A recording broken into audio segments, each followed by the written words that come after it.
Hello, Radhe Radhe दोस्तों। मैं आपकी अर्चना अपने चैनल में आप सबका स्वागत करती हूँ। आज मैं लेके आई हूँ नाच गीत, बहुत ही प्यारा गीत है। कैसा लगे कमेंट बॉक्स में ज़रूर बताइएगा। अगर आप सबको अच्छा लगे तो प्लीज़ मेरे चैनल को लाइक कीजिए, शेयर कीजिए, सब्सक्राइब कीजिए और कमेंट बॉक्स में ज़रूर बताइए कि कैसा है, ताकि मेरे वीडियो का लेटेस्ट नोटिफिकेशन आप सबको मिलती रहे। गाने को फुल वॉच करके सुनिएगा, इसके बिल्कुल मत करिएगा। बहुत ही प्यारा गाना है, बहुत मज़ा आने वाला है आप सबको सुन के। और अपना प्यारा प्यारा कमेंट ज़रूर कर दिया करना। जब आपका प्यारा प्यारा कमेंट आता है तो बहुत अच्छा लगता है, इसलिए अपना प्यारा प्यारा कमेंट ज़रूर कर दिया करना और लाइक भी कर दिया करना। आप लोग कमेंट करते हैं, लाइक करना भूल जाते हैं, तो प्लीज़ लाइक ज़रूर कर दिया करना। लाइक करने में कंजूसी करते हैं। लाइक करने में कंजूसी करते हैं, सही बात है। अरे अब का करी हो राम, अब का करी, नैना दुनो लड़ी गए। अब का करी, नैना दुनो लड़ी गए। अब का करी, अब का करी हो राम, अब का करी। अरे अब का करी हो राम, अब का करी, नैना दुनो लड़ी गए। अब का करी, नैना दुनो लड़ी गए। अब का करी, अरे जाई के नैना बगियावा में पहुँचा, जाई के नैना बगियावा में पहुँचा, बगियावा में पहुँचा, बगियावा में पहुँचा, जाई के नैना बगियावा में पहुँचा।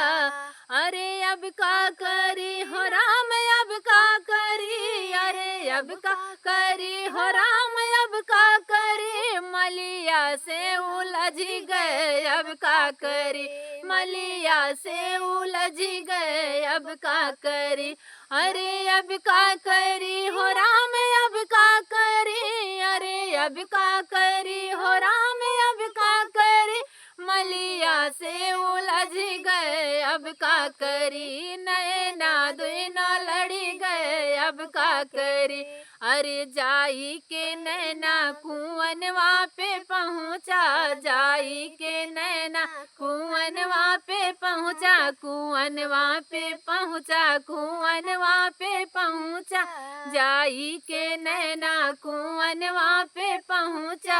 अरे अब का करी हो राम, अब का करी। अरे अब का करी हो राम, अब का करी, महरा से उलझ गए। अब का करी, महरा से उलझ गए। अब का करी, अब का करी हो राम, अब का करी। अरे अब का करी हो राम, अब का करी, नैना दुनो लड़ी गए। अब का करी, नैना दुनो लड़ी गए। अब का करी, अरे जाई के नैना तलबवा पे पहुँचा, जाई के नैना तलबवा पे पहुँचा, तलबवा पे पहुँचा, तलबवा पे पहुँचा, जाई के नैना तलबवा पे पहुँचा। अरे अब का करी हो राम, अब का करी। अरे अब का करी हो राम, अब का करी, धोबिया से उलझ गए। अब का करी, धोबिया से उलझ गए। अब का करी, अरे अब का करी हो राम, अब का करी। अरे अब का करी हो राम, अब का करी, नैना दुनो लड़ी गए। अब का करी, नैना दुनो लड़ी गए। अब का करी, अरे जाई के नैना महलिया में पहुँचा, जाई के नैना महलिया में पहुँचा, महलिया में पहुँचा, महलिया में पहुँचा, जाई के नैना महलिया में पहुँचा।